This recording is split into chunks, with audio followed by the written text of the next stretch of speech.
नमस्कार विद्यार्थियों, स्वागत है आप सभी लोगों का स्टडी ग्लोब्स पर। आज 2023 के अंदर जनवरी मंथ से हम लोग शुरू कर रहे हैं बैंकिंग अवेयरनेस को। हम लोग जनवरी मंथ के करंट अफेयर को दो पार्ट में कवर करेंगे। एक पार्ट में हम लोग 15 क्वेश्चन को रखेंगे और अगले वाले पार्ट में हम लोग 15 क्वेश्चन को रखने वाले हैं। ऐसे करते हुए हम लोग जनवरी मंथ में जो भी इंपॉर्टेंट क्वेश्चन है, एमसीक्यूज हैं बैंकिंग अवेयरनेस को लेकर, उनको कंप्लीट करेंगे। तो चलिए, देरी किस बात की है और शुरुआत करते हैं हम लोग आज के बहुत बेहतरीन करंट अफेयर को। जनवरी मंथ के हम लोग फर्स्ट पार्ट के बैंकिंग अवेयरनेस को चलिए शुरू करते हैं। ये मेरा इंस्टा हैंडल है दीपक इंदौरा 021। आप लोग यहाँ पर मुझे ज्वाइन कर सकते हैं। इसके साथ में ही टेलीग्राम चैनल है दीपक इंदौरा ऑफिशियल। आप लोग मुझे यहाँ पर ज्वाइन कर लीजिए। लेक्चर के नोटिफिकेशन और पीडीएफ फॉर्मेट जो है वो आप लोग को यहाँ पर अवेलेबल करवा दी जाती है। चलिए शुरुआत करते हैं हम लोग पहले क्वेश्चन के साथ में। Which of the following has launched Utkarsh 2.0, the second phase of central bank's medium term strategy to strengthen regulatory and supervisory mechanism? उत्कर्ष 2.0, तो जिसके आगे 2.0 लग जाता है, जैसे हम लोग कहते हैं कारवां 2.0, तो ये उसका सेकंड फेज रहता है, मतलब नया वर्जन रहता है। तो आपको बताना है कि निम्न में से कौन सा बैंक जो है इसने रिसेंटली जो है वो एक नियामक और पर्यवेक्षी तंत्र जो है इसको मजबूत करने के लिए केंद्रीय बैंक के माध्यम से अवधि की रणनीति को दूसरा जो है उत्कर्ष 2.0 लॉन्च किया है। तो करेक्ट आंसर हमारा हो जाएगा आरबीआई। आरबीआई के द्वारा रिसेंटली इसको लॉन्च किया गया है। भारतीय रिजर्व बैंक के गवर्नर जो हैं वो शक्तिकांता दास हैं। इन्होंने नियामक और पर्यवेक्षी तंत्र को मजबूत करने के लिए केंद्रीय बैंक की मध्य अवधि रणनीति जो है उसके दूसरे चरण को उत्कर्ष 2.0 जो है इसकी शुरुआत की है। उत्कर्ष 2.0 इसके पास में 6 विजन स्टेटमेंट है, जिसके आधार पर यानी कि बेसिकली कोई पॉलिटिकल पार्टीज होती हैं उसका एक मैनिफेस्टो रहता है।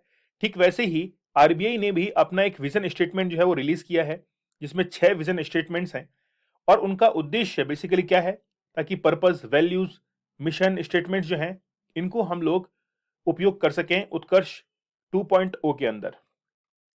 2019 से 2022 की अवधि को लेकर कवर करने वाला पहला रणनीतिक ढांचा उत्कर्ष 2022 जुलाई 2019 में लॉन्च किया गया था और रिसेंटली जो है वो अब उत्कर्ष 2.0 को लॉन्च किया गया है। यह चिन्ह मील के पत्थर की प्राप्ति की दिशा में बैंक की प्रगति का मार्गदर्शन करने वाला एक मध्यम अवधि का रणनीतिक जो है वो दस्तावेज है। तो बेसिकली क्या है, आरबीआई ने कुछ विजनरी डॉक्यूमेंट जो है रिलीज किया है। उस विजनरी डॉक्यूमेंट का नाम है उत्कर्ष 2.0। किस तरीके से बैंक्स का रेगुलेशन किया जाएगा, उनको कैसे रेगुलेट किया जाएगा, कैसे नियम जो है उनके लिए बनाए जाएंगे, क्योंकि आज सबसे बड़े बैंकों की समस्या है एनपीए, नॉन परफॉर्मिंग एसेट्स। एक ऐसा लोन होता है जिसकी 90 दिन के अंदर, 90 डेज के अंदर कोई भी उसकी इंस्टॉलमेंट नहीं आती है तो समझा जाता है कि वो एनपीए के अंदर काउंट हो गया है। और ऐसा कोई भी बैंक जिसका एनपीए 15% से ऊपर चला जाता है, 15 to 16% से ऊपर चला जाता है, तो वहां पर आरबीआई के द्वारा उन बैंक्स के ऊपर कई सारे चार्जेस जो है वो लगा दिए जाते हैं। तो फाइनेंशियल जो स्ट्रक्चर है उसमें इंप्रूवमेंट लाने के लिए आरबीआई के द्वारा 6 स्टेटमेंट, एक विजनरी डॉक्यूमेंट जो है वो रिलीज किया गया है। नेक्स्ट देखिए, name of the bank which has recently partner with SBI card to launch co branded credit card. उस बैंक का नाम बताइए जिसने हाल ही में सब ब्रांड क्रेडिट कार्ड लॉन्च करने के लिए एसबीआई कार्ड के साथ में जो है वो साझेदारी की है। देखिए, पब्लिक सेक्टर बैंक जो हैं वो बहुत सारे हैं, लेकिन इनमें से पंजाब एंड सिंध बैंक इसने रिसेंटली क्या किया है, हाल ही में एसबीआई के साथ में एक को ब्रांडेड कार्ड जो है इसको लॉन्च किया है। जैसे हम लोग किसी भी कंपनी को रन करते हैं तो दो उसके अंदर साझेदार होते हैं, वैसे ही यहां पर क्रेडिट कार्ड को लॉन्च करने के लिए दो साझेदार हैं, एक तो एसबीआई है, दूसरा है पंजाब एंड सिंध बैंक। तो ये बेसिकली पब्लिक सेक्टर का एक बैंक है और इसने ये को ब्रांड क्रेडिट कार्ड जो है वो लॉन्च किया है। ठीक है, अब देखिए, क्रेडिट कार्ड जो है वो एक्चुअल में आपका उधार का पैसा ही होता है, जिसपे इंटरेस्ट रेट जो है वो तो काफी ज्यादा लगती है, लेकिन कई बार आप लोगों ने देखा होगा कि सिबिल स्कोर जो है वो इससे सुधारा जाता है। कई बार आप लोगों ने कभी लोन नहीं लिया हो, फिर भी बैंक वाले कहते हैं कि आप लोन ले लीजिए। तो किसी को अगर उधार की जिंदगी जीना पसंद नहीं है तो वो लोन नहीं लेता है। ठीक है, चलिए देखते हैं इसके बारे में। यह बैंक के पोर्टफोलियो के तहत एक नए उत्पाद के खंड के रूप में क्रेडिट कार्ड में पीएसबी के प्रवेश को चिन्हित करता है। साझेदारी के तहत 3 कार्ड वेरिएंट जो है वो लॉन्च किए गए हैं, जिसमें से एक तो है एलिट, फिर है प्राइम और फिर तीसरा जो है वो है सिंपली सेव। तो ये जो है, ये बेसिकली 3 कार्ड, 3 वेरिएंट जो है वो इसके अंदर लॉन्च किए गए हैं। The card was launch to meet the spending need to privileges PSB customer. तो जो भी विशेष अधिकार वाले ग्राहक हैं, कस्टमर्स हैं, उनके लिए ये 3 तरह के कार्ड जो है लॉन्च किए गए हैं। एसबीआई कार्ड एलिट और पीएसबी एसबीआई कार्ड प्राइम को क्रमशः है प्रीमियम और मंथली प्रीमियम जो कस्टमर्स हैं उनके जीवन शैली में कुछ अनुभव नए जो है वो जोड़ने के लिए, यानी ये क्वालिटी लाइफ इंप्रूव करने के लिए ये 3 तरह के कार्ड जो है वो लॉन्च किए गए हैं। पीएसबी एसबीआई कार्ड एलिट को 4,999 रुपए की ज्वाइनिंग फीस और टैक्स के साथ पेश किया जाएगा, जबकि पीएसबी एसबीआई कार्ड को प्राइम को 2,999 रुपए के टैक्स के साथ में जो है वो क्या किया जाएगा, प्रेजेंट किया जाएगा। PSB simply save SBI card के मूल्य के प्रति जागरूक ग्राहकों को त्वरित पुरस्कार और यानी कि देखते हैं आप लोग कई कई रिवार्ड्स जो है कस्टमर के लिए आते हैं कि आप ये कार्ड यूज कीजिए, आपको 3 मूवी टिकट्स जो है वो दिए जाएंगे, आप ऑनलाइन शॉपिंग करेंगे 5% का डिस्काउंट जो है वो आप लोग को मिलेगा। ऐसे बहुत सारे ऑफर जो है वो इस क्रेडिट कार्ड के तहत जो है उसमें अटैच किए जाएंगे। कई बार आप लोगों ने देखा होगा कि डेबिट कार्ड के ऊपर एक नाम लिखा रहता है, जैसे हम लोग कहते हैं मास्टर, मैस्ट्रो। ये बेसिकली एक ट्रांजैक्शन को सिक्योर करने के लिए कुछ प्राइवेट कंपनीज होती हैं जो कि बैंक और कस्टमर के बीच में काम करती हैं, और अधिकतर इंडिया के अंदर अमेरिकन जो कंपनीज है यूएसए की वो काम करती हैं, लेकिन उसको रिप्लेस करने की एक बहुत बेहतरीन कोशिश कोशिश जो है वो रुपए के द्वारा की गई है। आगे देखिए, what is the total loan amount provided by Asian development bank to Shriram finance limited for providing vehicle loan to women entrepreneurs. तो यहाँ पे रिसेंटली महिला उद्यमियों के लिए लोन अमाउंट प्रोवाइड करने के लिए एडीबी ने काफी हेल्प की है, और वो है यूएस डॉलर 100 मिलियन। तो 100 मिलियन यूएस डॉलर जो है वो ADB bank, Asian development bank, जिसके हेडक्वार्टर जो है वो फिलीपींस की कैपिटल है मनीला। तो मनीला के अंदर जो है ये इसकी कैपिटल है एडीबी की। ठीक है, चलिए, एशियन डेवलपमेंट बैंक ने श्रीराम फाइनेंस लिमिटेड को एक सपोर्ट दिया है ताकि एक वुमेन एम्पावरमेंट जो है वो उसे क्रिएट किया जा सके। कोई भी अपने कोई किसी बिजनेस को शुरू कर रहे हैं उसके लिए फाइनेंस एक जो है अवेलेबल करवाया जाता है। क्रेडिट पूरे भारत में नए और पुराने वाहनों को खरीद के लिए जारी किया जाएगा। मतलब महिलाएं अगर कोई भी गाड़ी खरीदना चाहती हैं, व्हीकल्स लेना चाहती हैं, तो उसके तहत जो है वो उनको एक बेनिफिट्स दिए जाते हैं।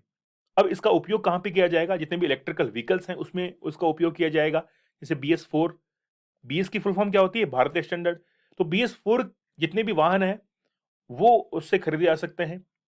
इसके अलावा एडीबी ऋण के अलावा श्रीराम फाइनेंस ने यूएस डेवलपमेंट फाइनेंस कॉर्पोरेशन से 250 मिलियन अमेरिकी डॉलर और 2022 में अंतरराष्ट्रीय बाजार से 144A बॉन्ड के माध्यम से 475 मिलियन अमेरिकी डॉलर जो है वो जुटाए थे। नेक्स्ट देखिए, किस बैंक ने हाल ही में म्यूचुअल फंड योजनाओं को एलआईसी म्यूचुअल फंड में स्थानांतरित करने के लिए एक स्कीम ट्रांसफर एग्रीमेंट पर जो है वो हस्ताक्षर किए हैं? तो आईडीबीआई बैंक, ठीक है, industrial development bank of India. तो इसने रिसेंटली क्या किया है, एक एग्रीमेंट पर हस्ताक्षर किए हैं, और इसी की शाखा जो है वो सिड भी मानी जाती है, small industrial development bank of India, जिसके हेडक्वार्टर लखनऊ के अंदर है। इसी की एक शाखा है जो कि स्मॉल इंडस्ट्रीज के लिए काम करती है, जबकि आईडीबीआई एक बड़े जो उद्योग हैं उनके लिए काम करता है।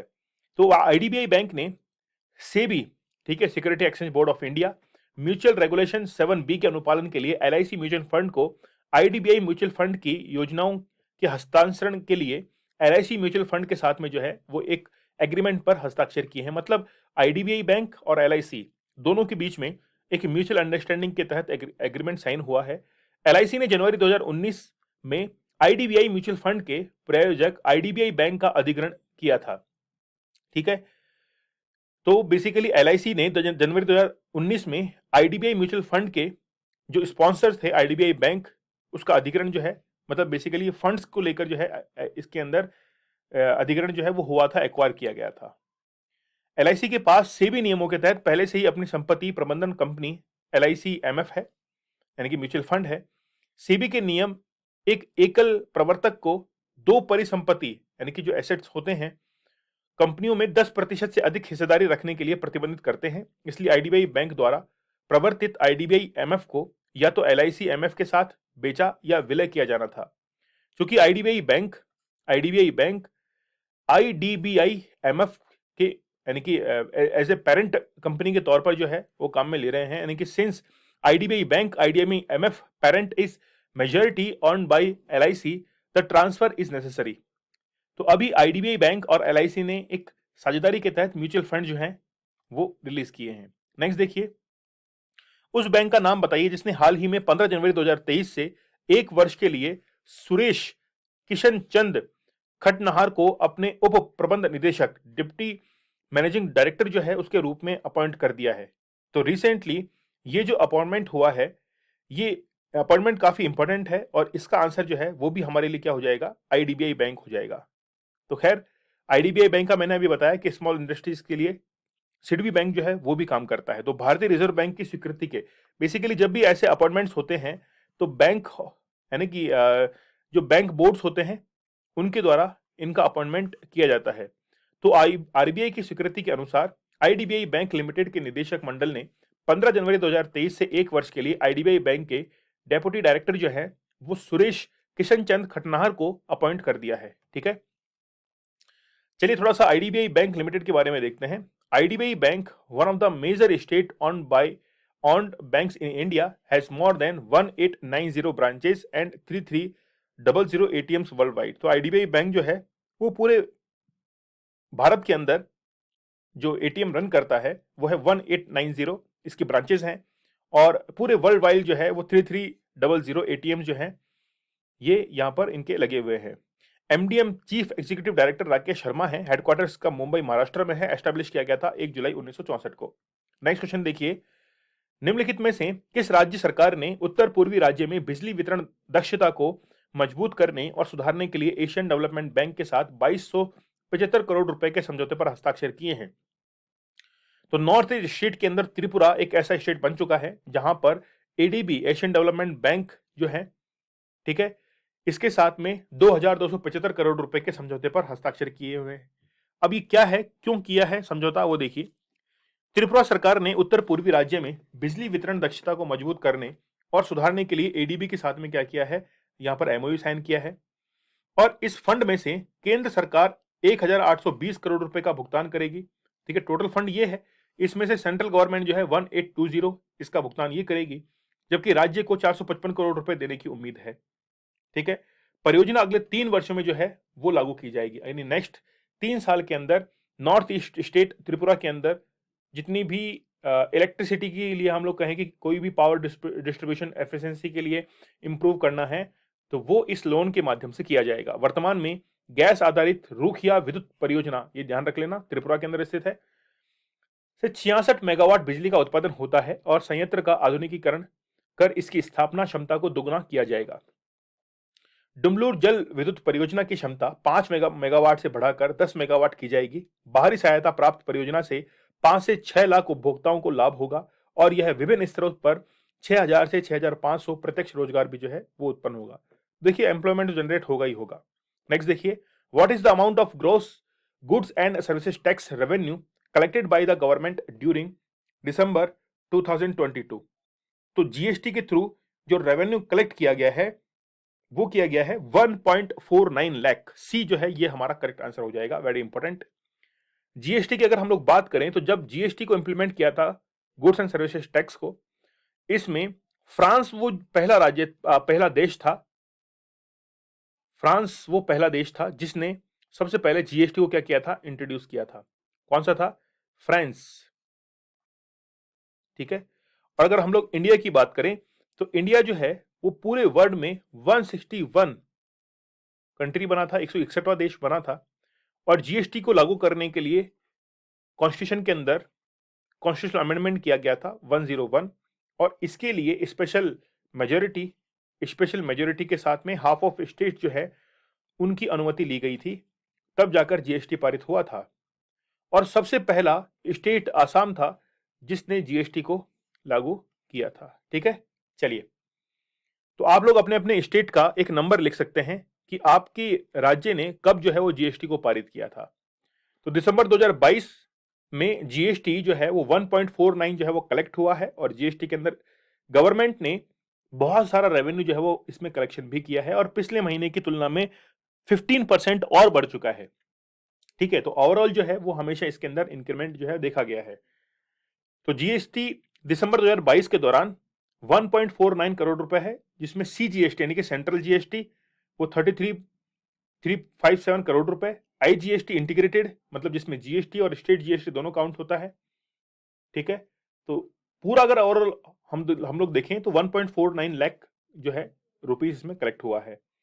तो जीएसटी को हमेशा हम लोग वैसे तो ईयरली निकालते हैं फाइनेंशियल ईयर में, लेकिन मंथली भी जो है एक मेजरमेंट रखा जाता है। तो पिछले 10 महीनों में इसमें जो है लगभग 15% जो है वो इंक्रीमेंट इसका देखा गया है। पहले से और ज़्यादा कलेक्शन जो है वो सेंटर के पास में बढ़ा है, ठीक है। नेक्स्ट देखिए, जनवरी 2023 में आरबीआई के द्वारा जारी आंकड़ों के अनुसार घरेलू व्यवस्थित रूप से महत्वपूर्ण which of the following bank is mentioned under the list of domestic systematically important bank as per the data released by RBI in January 2023। तो रिसेंटली जो है आरबीआई ने कुछ डेटा रिलीज किया जनवरी 2023 के अंदर, उसमें डोमेस्टिक जो बैंक्स है उसके लिए एक लिस्टिंग की गई और SBI, ICIC bank, HDFC bank correct, तीनों जो है इसके अंदर करेक्ट आंसर होगा। तो इसमें तीनों बैंकों का जो है वो उल्लेख भी किया गया है। तो जो 2 जनवरी 2023 को भारतीय रिजर्व बैंक ने 31 मार्च 2022 के आंकड़ों के आधार पर घरेलू व्यवस्थित रूप से महत्वपूर्ण बैंकों, इसमें एसबीआई, आईसीआईसीआई, एचडीएफसी, ये सभी जो है उसके अंदर शामिल है उस लिस्ट के अंदर। डीएसएसआईबी आपस में जुड़ी संस्थाएं हैं जिनकी विफलता पूरी वित्तीय प्रणाली को प्रभावित करती है। मतलब अगर हम लोग तीन बैंकों को माने, एसबीआई को माने, आईसीआईसीआई को माने और एचडीएफसी को माने, अगर ये कहीं ना कहीं फेलियर शो करते हैं तो आगे जाकर इंडियन इकोनॉमी के ऊपर काफी ज्यादा इफेक्ट पड़ने वाला है। उन्हें too big to fail bank भी कहते हैं। इनको क्या कहते हैं? Too big to fail bank, ठीक है, ये भी कहते हैं। अगर ये फेल हुए तो इंडियन इकोनॉमी जो है वो काफी ज्यादा बैक चली जाएगी। एसबीआई 0.60 के जोखिम भारित संपत्ति, ठीक है, यानी कि आरडब्ल्यूए जिसको हम लोग कहते हैं रिस्क वेटेड एसेट्स के प्रतिशत के रूप में एक अतिरिक्त सामान्य इक्विटी टीयर 1 के साथ तीसरे बकेट में जो है होगा। ICIC bank, HDFC bank 0.20% RWA के प्रतिशत के रूप में अतिरिक्त सीईटी आवश्यक जो है पहली बकेट में होंगे। मतलब देखिए अलग अलग कैटेगरीज जो है वो बनाई जाती है, बैंक्स की भी अलग अलग कैटेगरीज है। तो जो आईसीआईसी है और एचडीएफसी है उनको रखा जाएगा फर्स्ट बकेट में, और जबकि एसबीआई उसको थर्ड बकेट में रखा जाएगा। मतलब हम लोग कह सकते हैं कि सबसे ऊपर। अब इसमें हम लोगों को क्या क्या देखना पड़ेगा कि एसबीआई सबसे ऊपर है, फिर आईसीआईसीआई और फिर है एचडीएफसी बैंक। नेक्स्ट देखिए, who has been appointed as the new chief executive officer of bank of Singapore. तो नए सीईओ जो है वो रिसेंटली किसको बनाया गया है? तो जैसन मू जो है वो सीईओ बनाए गए हैं बैंक ऑफ सिंगापुर के। जैसन मू को 6 मार्च 2023 से प्रभावी बैंक ऑफ सिंगापुर के नए सीईओ जो है उनके रूप में अपॉइंट किया गया है। मू बोर्ड के सदस्य विंसेंट चू की जगह लेंगे, है ना। तो आप लोग ये जो है मू चू इनमें जो है कंफ्यूज मत हो जाना, जिन्होंने पूर्व सीईओ के सेवानिवृत्ति के बाद 1 जनवरी को सीईओ के जो है भूमिका ग्रहण की, मतलब सीईओ बने हैं बैंक ऑफ सिंगापुर के। इनको इनके पास में जो है 25 साल से अधिक का एक्सपीरियंस है। With whom has Microsoft recently partnered for its digital transformation journey and with whom for mobile banking experience। तो माइक्रोसॉफ्ट ने हाल ही में अपनी डिजिटल परिवर्तन यात्रा के लिए किसके साथ भागीदारी की और मोबाइल बैंकिंग अनुभव के लिए किसके साथ साझेदारी की है? तो करेक्ट आंसर हमारा क्या हो जाएगा? एचडीएफसी बैंक जो है, एचडीएफसी बैंक और माइक्रोसॉफ्ट के बीच में ये तो साझेदारी हुई है, ठीक है। तो एचडीएफसी बैंक एक आंसर तो हमारा इसमें ये हो जाएगा। और इसके साथ में ही हम लोग अगर करेक्ट आंसर की तरफ जाना चाहें तो एचडीएफसी बैंक और यश बैंक, ठीक है, ये दोनों हैं, इनके साथ में क्या की गई है? भागीदारी की गई है। ओके, अच्छा यहाँ पर जो है वो आप लोग को ध्यान रखना है, थोड़ा ऑप्शन बिल्कुल सेम आ रहे हैं, तो एसबीआई जो है वो आप लोग यहाँ पर कर लीजिएगा। एचडीएफसी बैंक ने अपनी डिजिटल परिवर्तन यात्रा के अगले चरण के लिए माइक्रोसॉफ्ट के साथ भागीदारी की है और एप्लीकेशन पोर्टफोलियो को बदलकर डेटा परिदृश्य को आधुनिक बनाकर और माइक्रोसॉफ्ट क्लाउड के साथ उद्यम को सुरक्षित करके व्यापार मूल्य का जो है अनलॉक किया है। तो HDFC bank partner with the Microsoft, ठीक है, ये एक बेसिकली सॉफ्टवेयर कंपनी है और एचडीएफसी एक बैंकिंग है। तो आप लोग देख सकते हैं कि दोनों के बीच में अगर कोई भी समझौता होगा तो डिजिटल एक्सचेंज को लेकर होगा।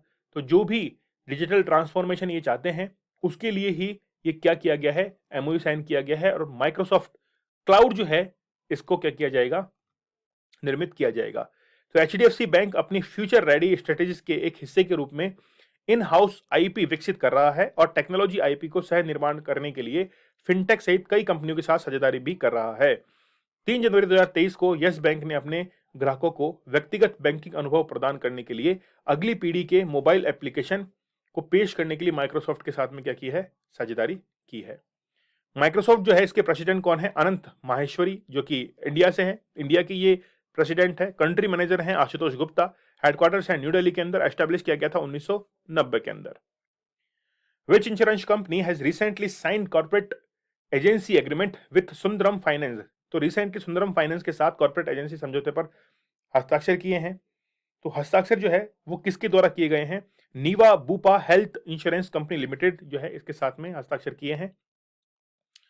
और बेसिकली क्या होगा, जितने भी इंश्योरेंस जो लेने वाले लोग हैं उनको एक फाइनेंशियली सपोर्ट जो है वो किया जाएगा और इसी के लिए ये सुंदरम फाइनेंस लिमिटेड के साथ में एक एमओयू जो है वो साइन किया गया है। समझौते के अनुसार सुंदरम फाइनेंस अपने वर्तमान और पूर्व ग्राहकों की बढ़ती हुई सीमा को नीवा बोपा की क्षतिपूर्ति योजनाओं के एक सीमित चयन का जो है एक विकल्प, एक ऑप्शन जो है प्रोवाइड करेगी।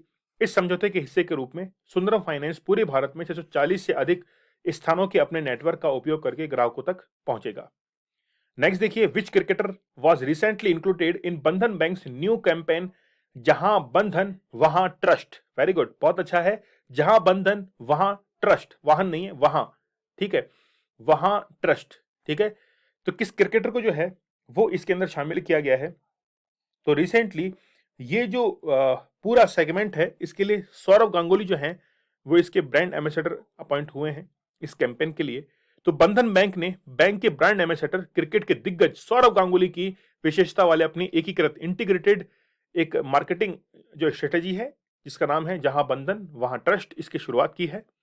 और इसके लिए लियो बर्नेट आर्चर्ड द्वारा की गई थी इसकी कल्पना, जिसे अगस्त 2022 में बंधन बैंक की रचनात्मक एजेंसी के रूप में भी लाया गया था। ये जो अभियान है ये विश्वास पर जोर देता है कि जितना भी बैंकिंग सर्विसेज है उस पर ट्रस्ट हो कस्टमर्स का, और ट्रस्ट को ही बनाए रखने के लिए आज तमाम जितने भी बिजनेस एनालिस्ट हैं या बिजनेस मॉडल जो है वो काम कर रहे हैं। तो 7 साल पहले बैंक शुरू होने के तुरंत बाद बैंक के ग्राहक जो है वो बन गए थे। यह अभियान गांगुली के करियर की उपमा का उपयोग करता है, मतलब गांगुली जो है पहले से इससे जुड़े हुए थे। आगे देखिए, लिंगम वेंकट प्रभाकर हाल ही में किस बैंक के मैनेजिंग डायरेक्टर और सीईओ जो है वो उस पद से अपॉइंट जो है वो क्या हुए हैं, रिटायर हुए हैं, ठीक है। क्या इसका करेक्ट आंसर हो जाएगा, रिसेंटली जो है वो मैनेजिंग डायरेक्टर और चीफ एग्जीक्यूटिव जिनका नाम है लिंगम वेंकट प्रभाकर, ये जो है वो कैनरा बैंक से रिसेंटली रिटायर हुए हैं, ठीक है। नाम थोड़ा सा देख लेना कि लिंगम वेंकट प्रभाकर जो है वो कैनरा बैंक से रिसेंटली रिटायर हुए हैं, एमडी और सीई की पोस्ट है। इनके पास में 34 इयर्स का एक ग्रेट एक्सपीरियंस था। कैनरा बैंक में शामिल होने से पहले उन्होंने पंजाब नेशनल बैंक के भी एक एग्जीक्यूटिव डायरेक्टर के रूप में वर्क किया था। पीएनबी में जो है उन्होंने बहुत लंबी जो है वो सेवाएं दी थी, ठीक है। तो अब रिसेंटली ये कैनरा बैंक के एमडी और सीई की जो है पोस्ट से वो रिटायर हो चुके हैं, ठीक है। चलिए, अच्छा ये भी देखिए, यह भारतीय बैंकिंग और वित्तीय संस्थान आईआईबीएफ और राष्ट्रीय बैंक प्रबंधन संस्थान एनआईबीएम की गवर्निंग काउंसिल के सदस्य भी जो है यानी कि उपाध्यक्ष भी ये रह चुके हैं। नेक्स्ट देखिए, who was appointed as the interim chief executive officer of BharatPe after the resignation of Suhail Sameer in January 2023। तो आपको पता है कि शार्क टैंक आई थिंक आप लोगों ने देखा होगा। तो शार्क टैंक के अंदर एक व्यक्ति आते हैं जो कि भारत पे से ही जुड़े हुए हैं। बहुत अच्छा बेनिफिट जो है उन्होंने भारत पे को दिया था, उसके बाद उन्होंने रिजाइन भी कर दिया था। बिल्कुल आप लोग सही सुन रहे हैं, अश्नीर ग्रोवर। तो रिसेंटली सीईओ जो है, सीईओ वो अपॉइंट किया गया है भारत पे के लिए, और वो बहुत इंपॉर्टेंट व्यक्ति हैं जिनका नाम है यानी कि सुहेल शमेर जो हैं। इन्होंने रिसेंटली क्या किया है, ये अनाउंस किया है, ठीक है। तो इनके इस्तीफे के बाद जो है वो अब कौन बन जाएंगे, सीईओ और एमडी। तो रिसेंटली अब जो है वो कार्यभार नलिन नेगी जो है वो संभालेंगे, ठीक है, डी। तो शार्क टैंक जिसका नाम आप लोगों ने बहुत बेहतरीन तरीके से सुना है, अश्नीर ग्रोवर भी उसमें शामिल थे, अब तो नहीं है वो, है ना। तो भारत पे को उन्होंने काफी सपोर्ट किया है। तो फिनटेक स्टार्टअप भारत पे के मुख्य कार्यकारी अधिकारी सुहेल समीर ने घोषणा की कि उन्होंने सीईओ पद से इस्तीफा दे दिया है और 7 जनवरी 2023 से रणनीतिक सलाहकार के रूप में परिवर्तन करेंगे। और नलिन नेगी जो हैं वो इस पे जो है पोस्ट पर अपॉइंट किए गए हैं। तो भारत पे ने यह भी खुलासा किया कि कंपनी उत्तराधिकार की योजना बनाने और एक नए सीईओ की पहचान करने की मदद करने के लिए एक कार्यकारी खोज फर्म जो है वो नियुक्त की है। नेक्स्ट देखिए, which company has recently partner with Axis bank to enable merchants to accept credit card transaction through UPI unified payment interface. ठीक है, तो किस कंपनी ने हाल ही में एक्सिस बैंक के साथ में ये साझेदारी की है? तो करेक्ट आंसर हो जाएगा यूपीआई के लिए की गई है ना, ये ध्यान रखना आप लोग, यूपीआई के लिए की गई है और इसका नाम है क्या? रोजर पे। तो रोजर पे आप लोग देखते हैं कि आप लोग बहुत ज्यादा काम में आ रहा है रोजर पे। तो 5 दिसंबर 2022 को फिनटेक प्लेटफॉर्म रेजर पे ने एक्सिस बैंक के साथ साझेदारी में अपनी तरह के इनके कदम की घोषणा की है। और ये एक फिनटेक प्लेटफॉर्म है जहां से कई सारे ट्रांजेक्शन जो है जुड़े रहते हैं, मतलब कस्टमर और कंपनी के बीच में अगर सिक्योर सेफ ट्रांजेक्शन करते हैं तो फिन जो है रेजर पे वो काफी काम में आता है। तो अब रिसेंटली जो है वो एमओयू साइन हुआ है और यह सुविधा HDFC bank, Punjab national bank, union bank और इंडियन बैंक के ग्राहकों के लिए शुरू की गई है। वर्तमान में यूपीआई ग्राहकों को अपने बैंक खाते के माध्यम से लेन देन करने में सक्षम बनाता है। तो यूपीआई जो है वो क्या कर देगा, सीधा आपके अकाउंट से इसको लिंक कर दिया जाएगा ताकि आप लोग अकाउंट से ही क्या कर लेंगे, ट्रांजेक्शन कर लेंगे। चलिए, तो पार्ट 1 हम लोगों ने कंप्लीट कर लिया है। जल्दी आप लोगों के लिए पार्ट 2 भी आएगा। आप लोग मुझे टेलीग्राम पर ज्वाइन कर सकते हैं, दीपक इंदौरा ऑफिशियल। यहाँ पर आप लोग मुझे ज्वाइन कर लीजिए। आप लोगों के लिए बहुत बेहतरीन लेक्चर्स, नोटिफिकेशंस आप लोग को यहाँ पर मिलते रहेंगे।